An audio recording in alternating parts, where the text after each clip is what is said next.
Hello प्यारे बच्चों, कैसे हैं आप सभी। मैं आज आपके लिए क्लास 8th का मैथमेटिक्स का जो मॉडल पेपर होता है आपका एग्ज़ाम में कैसे आएगा वो मैं आपको आज यहाँ पे दिखाने वाला हूँ। तो आ जाइए मेरे साथ, देख लीजिए कैसे आपका मैथमेटिक्स का पेपर आता है। देखिए, सीबीएसई क्लास 8th मैथमेटिक्स आपका सबसे पहले मैं बता देता हूँ कि आपका देखिए टाइमिंग कितना रहेगा। यहाँ पे जो टाइमिंग होगी आपकी दैट इज़ 2.5 घंटे, है ना। मतलब 2.30 मिनट्स, 2 घंटे और 30 मिनट्स आपके टोटल क्या रहेंगे, यहाँ पे टाइमिंग रहेंगे। अब देखिए, जो टोटल मार्क्स होने वाला है आपका वो कितना होने वाला है, 80 मार्क्स का। टोटल पेपर आपका 80 मार्क्स का होगा और जो आपको 20 मार्क्स होंगे उसमें से आपको जो इंटरनल नंबर मिलता है वो स्कूल से मिलता है। मैक्सिमम बच्चों को 19 मिल जाता है, जो इनकी अटेंडेंस अच्छी रहती है उनको 20 में 20 भी स्कूल वाले देते हैं। तो इस तरीके से आपका यहाँ पे जुड़ता है। आगे देख लीजिएगा किस ये जो क्वेश्चंस होते हैं आपके मॉडल पेपर पे उनका कैसा लेवल होता है, किस तरीके से आते हैं वो देख लीजिए। पहला क्वेश्चन देखिए, आपको एक्सपोनेंट से पूछा गया है कि द एक्सप्रेशन, यहाँ पे एक्सप्रेशन दिया हुआ है t² + 3 करके। देखिए, t² + 3 एक ब्रैकेट में t+√3 - t - √3। अब देखिए, it can be written as ऐसे बोला। चलिए मैं आपको यहाँ पे इस क्वेश्चन को थोड़ा सा करके बता देता हूँ, एक्सप्लेन करके। बाकी देखिए, आप इसका भी मॉडल समझ लीजिए, फिर आपको मैं पूरा सोल्यूशन इसका आराम से कराऊंगा। देखिए, यहाँ पे जब हम एक ब्रैकेट में हमारे पास जब a+b होता है और एक ब्रैकेट में जब हमारे पास a - b होता है, ऐसी सिचुएशन जब भी हमारे पास होती है हम क्या लिखते हैं, a² - b²। ये तो आप लोगों को पता होगा। देखिए, एक ब्रैकेट में a+b, एक ब्रैकेट में a - b, तो आपका आंसर आएगा a² - b²। तो यहाँ इस चीज़ को कैसे अप्लाई करेंगे, पहले ही लास्ट के 2 टर्म्स को ध्यान से देखिए। तो इसको मैं कह सकता हूँ a+b और a - b, हाँ सही बात है। तो इसको मैं लिखूँगा तो पहले वाले का स्क्वायर, मतलब एक t को a समझिए और √3 को b समझिए। तो √3 को क्या लिखेंगे, इसका भी स्क्वायर कर दिया। अब मैंने पहला इस वाले टर्म को नहीं लिया है, अभी केवल 2 टर्म को लेके कर रहा हूँ, ध्यान दीजिएगा। तो इससे इतना आया। अब t का स्क्वायर तो t का स्क्वायर ही रहेगा। और अंडर और रूट स्क्वायर रूल होता है ये कि जब रूट के ऊपर स्क्वायर लगा होता है तो कट जाता है। तो केवल कितना आ गया, ये 3 आ गया। तो लास्ट के 2 टर्म्स से जो आंसर आ रहा है वो कितना आ गया, t² - 3 आ गया। ध्यान दीजिएगा। तो अब हमारा क्या बचा, ये बचा है t² + 3। t² + 3 हो गया और उस वाले से क्या आया था, t² - 3 आ गया था। अब देखिए, अब इस बार आप क्या करिए कि इस t² को a समझिए और 3 को b समझिए, है ना। तो ये क्या हो जाएगा, इस तरीके से हो जाएगा t⁴ और माइनस में क्या हो जाएगा बताइए, b का 21 का, मतलब √3 की वैल्यू आ जानी चाहिए, है ना। तो उसी का स्क्वायर हुआ होगा यहाँ पे, समझ पा रहे हो आप। तो ये आ जाएगा आपका बी वाला ऑप्शन यहाँ पे सही हो जाएगा, है ना दोस्तों। t² नहीं, a² - b a+b, हाँ सॉरी, ये क्योंकि देखिए t² + 3 है एक ब्रैकेट में, एक ब्रैकेट में t² - 3 है, तो हमेशा माइनस आता है। और इस वाले का स्क्वायर भी तो करोगे आप, स्क्वायर करोगे तो 9 आ जाएगा, है ना। ये तो आपका डी यहाँ पे राइट ऑप्शन हो जाएगा। इसी तरीके से अगला क्वेश्चन बोलता है count the vertices of the following. तो इसको भी मैं आपको पूरा एक्सप्लेन करूँगा, पहले आप समझ लीजिए, पूरा देख लीजिए यहाँ से, है ना, कितना क्या इसका मामला है। और देखिए क्वेश्चन नंबर 3 देखिए, कुछ ऐसे नेचर का है। if the cost of the painting of 1 meter square wooden board is 5 rupees and the painting wooden rectangular prism of side 4 meter is, मतलब इसका ये दे दिया है, इसकी डायमेंशन दे दी है, लंबाई 4, चौड़ाई 3 और ऊंचाई 5 दे दिया है। और 5 रुपये पर मीटर स्क्वायर के हिसाब से इस रेक्टेंगुलर प्रिज्म को इसका सरफेस एरिया निकालने का, पेंटिंग करने का कितना खर्च आएगा। तो इसका वॉल्यूम निकालेंगे और जो आंसर आएगा उसमें 5 से कर देंगे मल्टीप्लाई। तो इतना देखिए, और आगे देख लेते हैं, आइए क्या होगा। अगला question, the sum of 2 number is 80। 2 number देखिए बोल रहा है यहाँ पे, 2 नंबर का सम कितना है बताइए। 2 नंबर का सम आपसे कह रहा है 80 है, तो भाई उनका रेशियो कितना दे रखा है, 3:5 दे रखा है। तो देखिए, एक नंबर आपका 3x हो जाएगा और एक नंबर आपका 5x हो जाएगा। इनको जोड़ने पे 80 आता है, तो सही बात है, इनको दोनों को ऐड करने पे क्या बोला है, 80 आया है। तो मैं 5 और 3 को ऐड कर देता हूँ, तो आएगा मेरा 8x। 8x की वैल्यू कितनी आएगी, 80 आ जाएगी। तो 8 फिर देखिए 8x की वैल्यू 80 आ गई, तो 8 10 जा 80 काटा, तो मतलब मेरे पास x की वैल्यू कितनी मिल गई, यहाँ पे 10 मिल गई। तो देखिए जब x की वैल्यू जैसे 10 मिलेगी मुझे, तो 3 से भी 10 में मल्टीप्लाई करूँगा, तो ये 3 से 10 में मल्टीप्लाई करूँगा तो क्या हो जाएगा, 3 10 जा 30 हो जाएगा। 5 में 10 से मल्टीप्लाई करूँगा तो 50 हो जाएगा। तो यहाँ पे ग्रेटेस्ट नंबर 50 बोला है, तो डी आपका यहाँ पे राइट ऑप्शन हो जाएगा। इसी तरीके से देखिए इसकी वैल्यू यहाँ पे कैलकुलेट करनी होती है। तो आपको देखिए एक्सपोनेंट्स के बहुत सारे लॉ होते हैं, जैसे ए की पावर m मल्टीप्लाइड बाय ए की पावर n। जहाँ कहीं भी लिखा होता है तो हम लोग लिखते हैं ए की पावर m प्लस n, मतलब मल्टीप्लाई में पावर्स क्या हो जाती हैं, ऐड हो जाती हैं। इस तरीके से मैं आपको सारे इसको सोल्यूशन बाद में बताऊंगा अगली वीडियो में। अभी आप इसका मॉडल देख लीजिए कैसे आया हुआ है। अगला ये इसमें बोलता है, ये यहाँ पे कुछ देखिए ए की वैल्यू दिया हुआ है, यहाँ पे x/y है, 3/4 है, तो 6 क्या हो जाएगा यहाँ से, मतलब 3 का 4 से है तो 3, तो यहाँ पे क्या आ जाना चाहिए, ए की वैल्यू क्या आ जानी चाहिए, इस तरीके से बोला हुआ। तो कंपेरेटिवली इसकी वैल्यू ढूंढेंगे। 7 में कुछ कोऑर्डिनेट से पूछा हुआ है आपका, एक्स और वाई एक्सिस वाला जो होता है। 8th क्वेश्चन देख लीजिए रेशनल नंबर से। 9th क्वेश्चन पॉलीहेड्रॉन से है। 10th क्वेश्चन देखिए विच नेचुरल नंबर से इक्वल्स टू क्यूब, कौन सा नेचुरल नंबर क्यूब के इक्वल्स टू होगा, तो 1 होना चाहिए आई थिंक, है ना। क्वेश्चन नंबर 11 देखिए, सेलिंग प्राइस दिया है 380 रुपये, टैक्स लग गया 4%, तो कह रहा है amount of sales tax is given, कितना सेल्स टैक्स दिया गया था, है ना। तो इस तरीके से करके दिया। देखिए इसका एसपी कितना दिया है, एसपी दिया हुआ है आपका 380 रुपीज़, 380 रुपये दिया है। इस पर टैक्स 4% लगा है, तो 4% का मतलब 4/100 हो गया।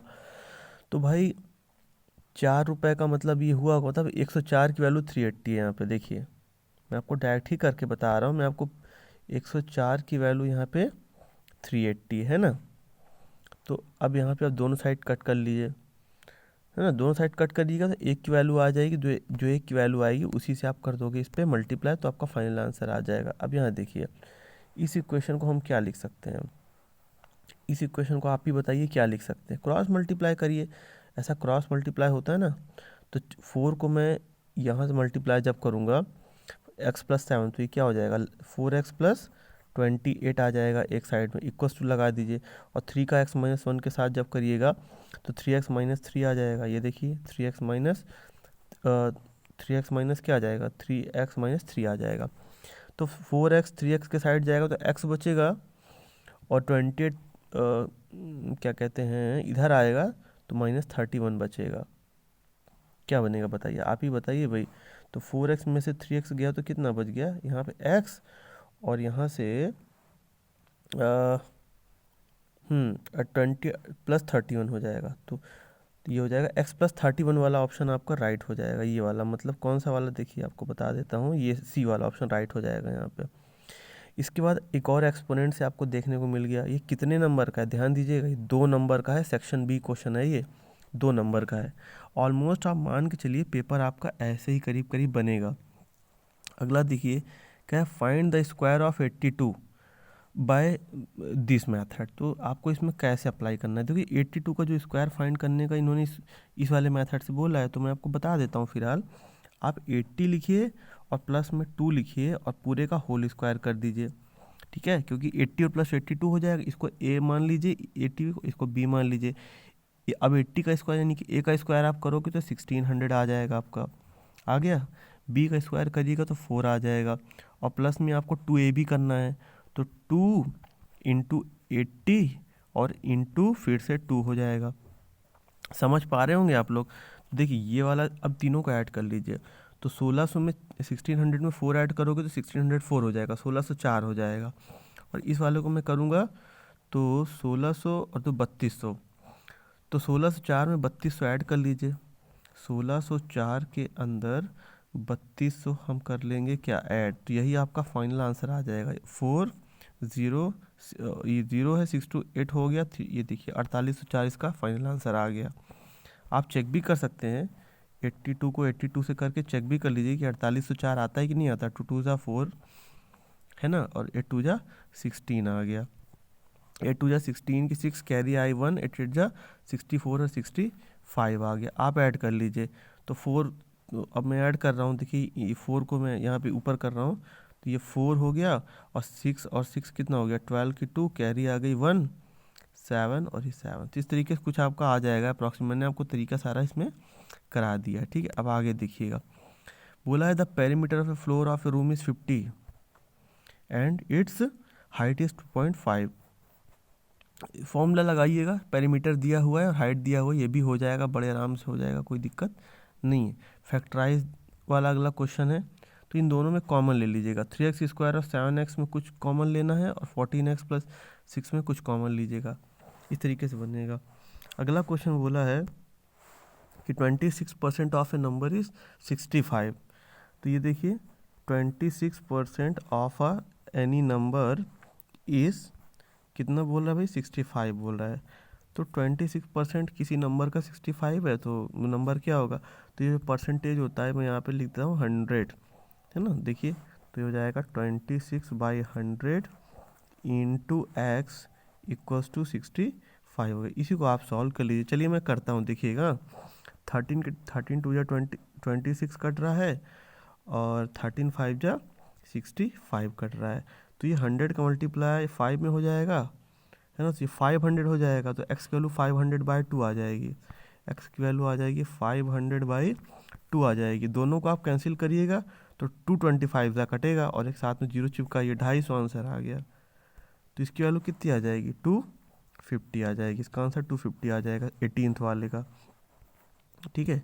18th वाले का आंसर 250 आ जाएगा। आगे देखिएगा, अब यहाँ पे कुछ एडिशन वगैरह करने के लिए बोला है कि 31 ए है, कितना आएगा यहाँ पे, तो इसमें आप रख के चेक करिएगा, ठीक है। तो बहुत ही आसान है। ये पावर नोटेशन वाला क्वेश्चन हो गया आपका 20, ये भी बड़ा ही आसान क्वेश्चन है आपका। 21 वाला जो क्वेश्चन है आपका, which of the following are divisible by 4। तो 4 की डिविजिबिलिटी रूल आपको बतानी है। तो 4 की डिविजिबिलिटी रूल क्या होती है, जिसकी लास्ट की 2 डिजिट 4 से कट रही हो वही कटेगा। तो आप देख लीजिए 4 की टेबल में क्या कौन सा आना चाहिए, विच of the following divisible by 4। तो यहाँ पे दोनों ही आ रहा है, तो दोनों ही कटेगा, यहाँ से दोनों ही डिविजिबल होंगे, क्योंकि लास्ट में 04 भी 4 से कट जाएगा, और आपका 48 भी 4 से कट जाएगा। कैसे कटेगा, 4 1 जा 4, 4 2 जा 8, 12 4 जा 48 होता ही आपका, तो दोनों डिविजिबल होंगे।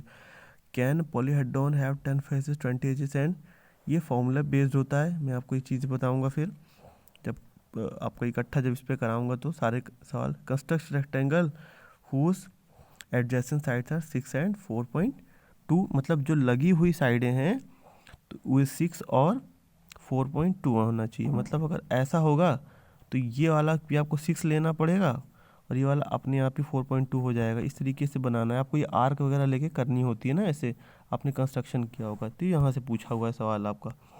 अब आगे देखिए पार्ट सी पे आ जाते हैं। Question 25 32 are carry equal 3 marks, 3 marks के क्वेश्चन है। तो इस तरीके से आपका देख लीजिए। अब एक विलेज था, उसकी पॉपुलेशन 5000 थी, उनको 120 लीटर पानी की आवश्यकता थी, है ना, पर हेड।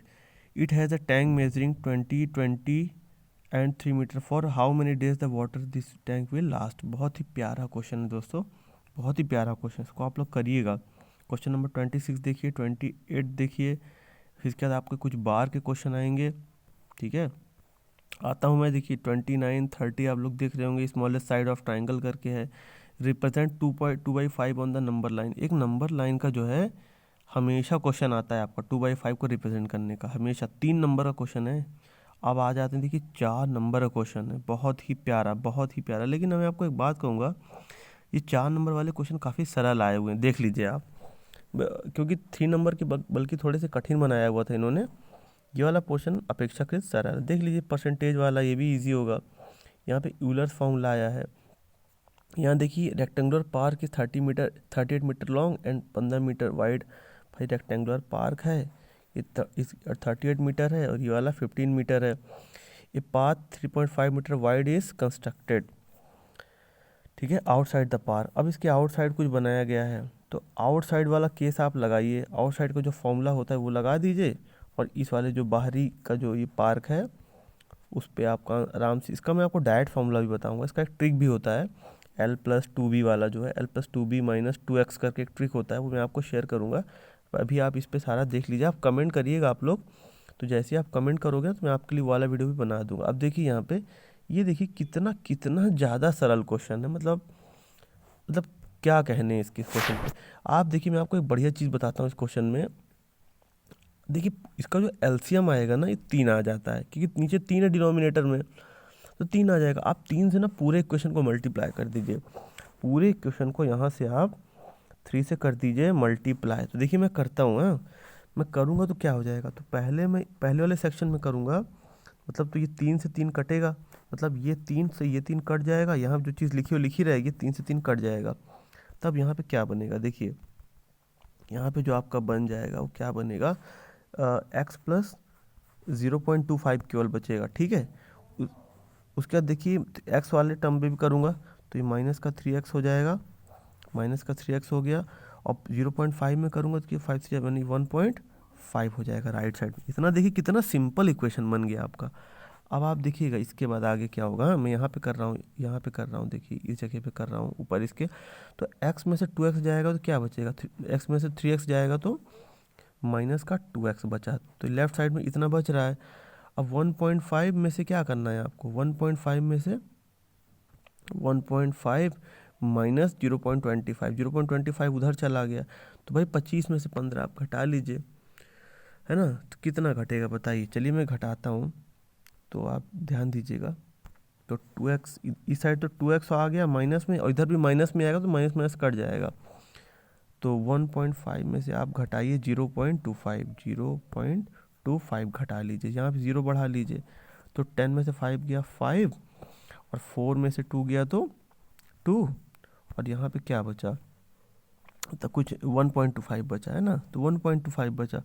तो अब 1.25/2 कर लेंगे, देखिए तो इधर 2x था, माइनस माइनस कट ही गया था, 1.25/2 बचा, ये देखिए, है ना। ये x ये वाला नहीं रहेगा, क्योंकि 25 हम नीचे लेके आए, इसको डिवाइड कर लीजिए, 125 करिए 2 6 12 हो जाएगा, और 12 कटा तो 1 बचा, 2 7 14, और फिर 1 बचा तो पॉइंट लगा दिया, तो ये हो गया 2 5 10।